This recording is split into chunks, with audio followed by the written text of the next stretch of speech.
Bonjour les amis, je suis très heureuse de vous rejoindre aujourd'hui dimanche 8 octobre.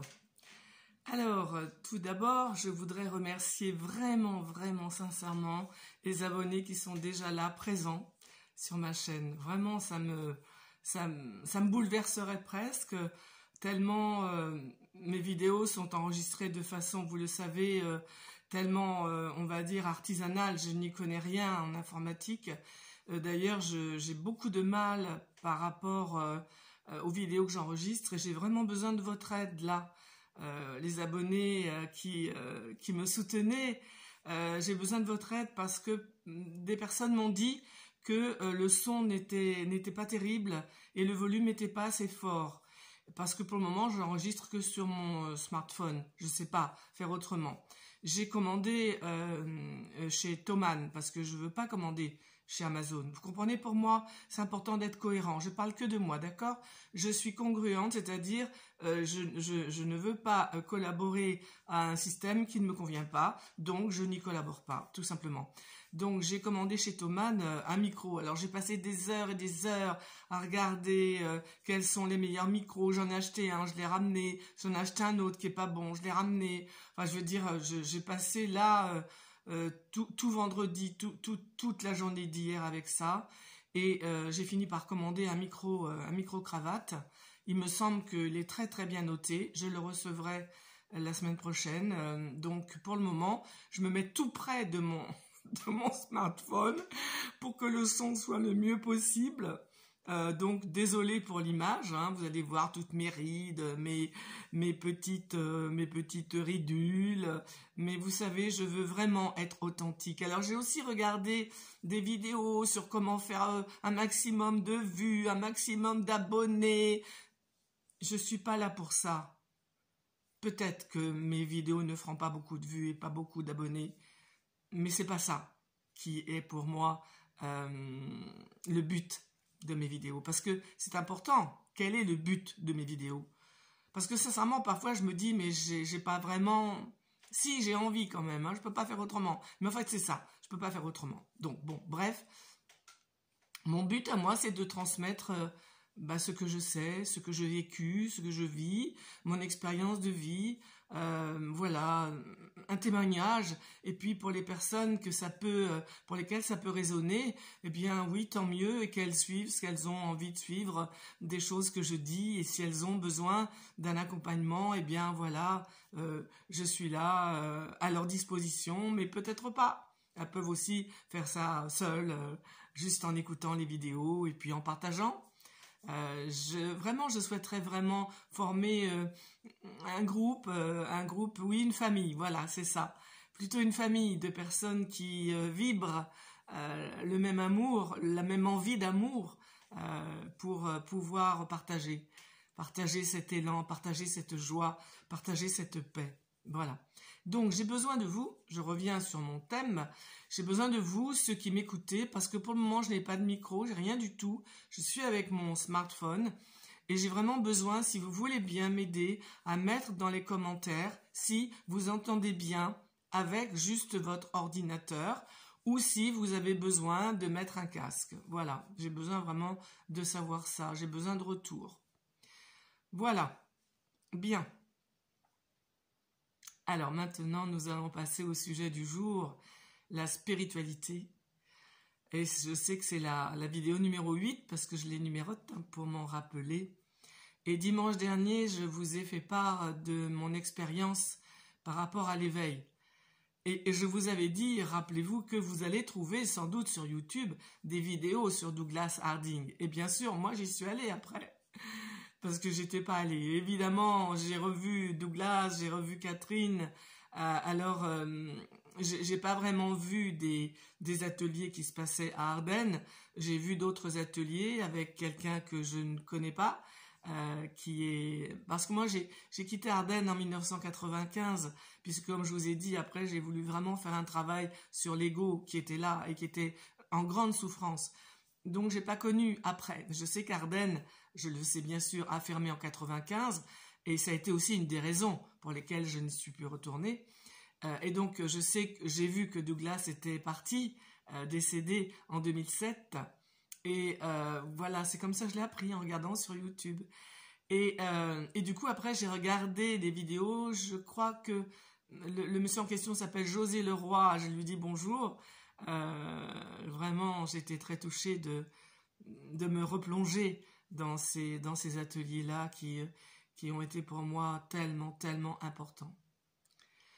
Et donc, aujourd'hui, j'ai plusieurs thèmes puisque c'est le dimanche spiritualité qui rejoint un petit peu, comme je l'ai déjà dit, on va dire l'approche de la méthode Esper, on va dire ça comme ça. Et donc aujourd'hui, j'avais envie de vous parler d'un thème intéressant et important, c'est le oui à ce qui est. Si vous saviez, comme je me suis coltinée à ce truc-là, qui est le oui à ce qui est. Pendant toutes ces années où j'essayais de pratiquer l'Advaita Vedanta dans sa théorie, que j'adore, je ne remets pas en question du tout l'Advaita Vedanta, le chemin vers le non-soi. Le problème que j'avais moi, c'est que je n'arrivais pas à faire ce qui était, on va dire, préconisé. Voilà, indiqué, on va dire indiqué, parce qu'on n'est forcé à rien dans tout ça. D'ailleurs, c'est ça pour moi qui a toujours été important, d'accord? Dans tous les chemins que j'ai pris, alors il n'y en a pas eu tellement, il y a eu l'Advaita Vedanta et il y a eu la méthode Esper, je n'ai jamais senti, d'abord je n'aurais pas toléré une quelconque, comment dire, endoctrinement. Pour moi, c'est pas possible. Je crois vraiment que mon prénom, mon troisième prénom, mon xème prénom, c'est liberté. Voilà. Et donc, le oui à ce qui est. Alors, quand j'ai commencé ce travail avec Arnaud Desjardins, puis Alain Bayot, qui était donc son disciple et qui a été mon enseignant pendant au moins 5 ans, oui, 5 ans, eh bien, je ne lisais que du Arnaud Desjardins. Moi, je suis quelqu'un, quand je démarre quelque chose, d'abord, je le teste pour voir si c'est éthique pour moi, si c'est bon pour moi, et si ça va me faire avancer. Une fois que j'ai testé ça avec de la vigilance, et c'est ce que je vous propose de faire, tester, avoir des ressentis. Est-ce que ce que j'entends là, est-ce que cette personne-là, est-ce que je le sens bien ou pas? Et puis je vais prendre le temps pour sentir si c'est bien ou pas à l'intérieur de moi. S'il y a la moindre faille, la moindre crispation, le moindre truc qui fait que non, eh ben c'est non. C'est clair, net et précis.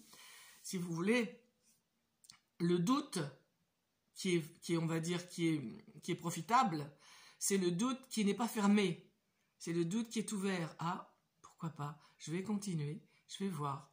Et moi, ce que j'ai toujours fait par rapport aux peu de choses en fait que j'ai pratiquées, quand on regarde bien, c'est je vais essayer. Et si jamais ça fonctionne sur moi, je continue. Et voilà, j'ai eu de la chance. Pas quand même complètement, puisque j'ai failli très très jeune rentrer dans une secte qui s'appelle la scientologie. Mais j'ai pas envie d'en parler là, heureusement, je ne l'ai pas fait. Mais bon, donc si vous voulez, ce qui est important vraiment, c'est de savoir où on va, qui on va décider de suivre. On a trop suivi de personnes, on a trop été non pas influencés, mais téléguidés par des personnes à qui on a donné toute notre confiance. Et ça n'a pas forcément été profitable. Peut-être qu'elles étaient bien ou pas bien. Ce n'est pas un jugement chez moi. C'est seulement quel est le résultat ici. Est-ce que je suis bien dans ma vie? Est-ce que je suis bien dans ma peau? Est-ce que je suis joyeuse? Est-ce que je suis joyeux? Est-ce que j'aime ce que je fais? Est-ce que je suis enthousiaste par rapport à tout ce qui m'entoure? Est-ce qu'aussi je suis cohérent? Est-ce que je peux dire non à ce qui m'est proposé, à ce que je n'ai pas envie de faire? Est-ce que je suis en cohérence avec mon être intérieur? Est-ce que mon être extérieur, est-ce que ce que je dis correspond et cohérent avec ce qui est à l'intérieur de moi? Être authentique, être sincère, non pas avec les autres, avec moi-même. Vous voyez, ça fait beaucoup de critères qui sont intéressants. Donc, pour en revenir à ce oui, à ce qui est. Alors, j'essayais. Oui à ce qui est, c'est-à-dire oui à la personne en face de moi qui m'emmerde et qui me dit des choses que j'ai pas du tout envie d'écouter, quoi. Mais oui, oui à ce qui est, elle est là, oui à ce qui est. Oui, ben aujourd'hui, je suis pressée, je dois prendre un train et je le rate. Eh ben oui, à ce qui est. Oui, à ce qui est. Oui, à ce qui est, quoi. C'est-à-dire qu'aujourd'hui, ben, j'ai décidé d'avoir des personnes à inviter à déjeuner et je prépare un gâteau et mon gâteau, paf, il est tout rapla-pla, il est raté. Eh ben oui, à ce qui est. Comprenez, oui, à ce qui est. Alors que à l'intérieur de moi, ça crie non, merde, quoi. J'en ai marre, je veux pas. Ça crie ça. Mais voilà. Oui, à ce qui est. Je peux vous dire que j'ai essayé. Alors quand j'étais en méditation tous les jours, pendant 5 ans, je faisais une méditation tous les jours. Je disais à Olivier, mon fils et Bernard, lorsque vous voyez mes chaussures ou mes chaussons en bas de l'escalier, ça veut dire que je médite. Et voilà, je vous demande de ne pas monter, de ne pas faire de bruit. Pendant une demi-heure, je médite. Vous vous rendez compte? Ça me fait rire aujourd'hui. Donc j'ai fait ça. Mais c'était bien, c'était bien. Tout est bon tout est bon qui fait avancer. Et donc ça c'était, oui, avant et même après l'éveil. Hein, parce que l'éveil finalement, d'abord il n'a pas duré. Après l'éveil dont j'ai parlé dimanche, pendant pratiquement, oui, on va dire 1 semaine à 2 semaines, mais j'étais dans un état carrément de lévitation, quoi. C'était merveilleux, parce que ce ressenti intérieur, il était là quand même s'il n'y avait plus la vision. Et petit à petit, ça a atterri. J'ai atterri, on va dire. Et donc, quand j'étais en méditation, mais ouais, c'était bien, oh là là, c'était bien. Bon, il y avait des pensées qui montaient, ok, je faisais comme si c'était des nuages dans le ciel, nanani, nanana, et puis voilà. Et la méditation, en fait, elle commençait vraiment quand j'entendais le minuteur, là-bas, au loin, et je disais, bon, c'est bon. Alors, je reste un petit peu assise là, et là, vraiment, c'était la méditation. Parce que là, il n'y avait plus de demande. J'avais plus de demande d'être tranquille, passivement actif, activement passif. Vous retrouverez tout ça dans les livres d'Arnaud. Et j'ai rien contre ça, puisqu'aujourd'hui, c'est ce qui se passe. Mais c'est tellement plus simple. Donc, je regarde l'heure. Le oui à ce qui est, j'arrivais pas. À un moment donné, je vous ai dit, au bout de 5 ans, vraiment, d'essais, avec les paradigmes de l'Advaita Vedanta, que j'honore et que j'adore, et avec lesquels j'adhère complètement aujourd'hui, mais encore une fois, la façon dont j'y suis allé, enfin, c'est même pas moi qui suis allé, la façon dont ça s'est intégré, où ça s'est vécu, eh bien, n'est pas la même que celle qu'on nous préconise. Vous comprenez ? Moi, je suis passée par m'occuper de l'ego qui est là et qui est souffrant et qui a des demandes, comme un enfant, vous voyez, l'enfant qui est là, les pensées, ce sont comme des enfants. Écoute-moi, j'ai besoin de te parler, j'ai besoin que tu m'entendes. Et nous, comme on n'écoute pas parce que ce qu'on veut, c'est être dans le ciel bleu de la limpidité et laisser les pensées comme des nuages. Mais non, les pensées, elles ne veulent pas passer comme des nuages. L'ego, il veut qu'on s'occupe de lui. Les pensées, elles ont besoin et c'est pour ça que ça n'arrête jamais, en fait. Et les gens ne comprennent pas pourquoi ils font des méditations pendant des années et qu'il y a toujours des pensées qui viennent. Moi, je peux vous dire que quand je me mets en état... Mais moi, je médite pas, de toute façon. Je suis contre la méditation. D'accord ? Donc, je médite pas. Mais moi, la méditation, c'est tout le temps. C'est sans arrêt. C'est quand je fais la vaisselle, quand je vais aux toilettes, quand je me promène, quand je parle avec quelqu'un, quand je vous parle ici. Voilà, c'est tout le temps la méditation. La méditation, c'est cet état intérieur de paix, de vide. Mais j'en reparlerai de ça parce que je reste le oui à ce qui est. Je verrai combien de temps il me restera. Donc, je n'y arrivais pas. Voilà, j'arrivais pas, le oui à ce qui est, le lâcher prise, le pardon, je reparlerai du pardon dans les dimanches spirituels. J'arrivais pas avec tout ça. Et du coup, je me disais, mais j'y arrive pas, quoi. Et ça me mettait en colère contre moi parce que j'y arrivais pas et j'arrivais pas à dire oui. J'arrivais pas à dire oui. Moi, c'était plutôt le non qui me manquait. Parce que vous comprenez, les noms, j'en avais pas dit suffisamment dans ma vie. J'en avais même très peu dit parce que les noms que je disais, c'était des faux noms, en fait. C'était des noms, fous-moi la paix, laisse-moi tranquille. C'était des noms de réaction, des noms de rébellion. Mais on le sait très bien aujourd'hui. La rébellion, en vérité, c'est de la soumission déguisée. C'est parce que je crie non, c'est parce que je suis violente, parce que je crie là-bas, en face, que c'est ça qui me montre que je suis soumise. Parce qu'à partir du moment où je suis calme, où je n'ai pas en rébellion, je peux simplement dire non. Non. Simplement non. Mais ce non, il est tellement important. Donc je n'avais pas dit suffisamment de non dans ma vie. Et voilà que je me demandais de dire oui, oui, oui, oui. Mais j'arrivais pas, j'avais pas envie de dire oui.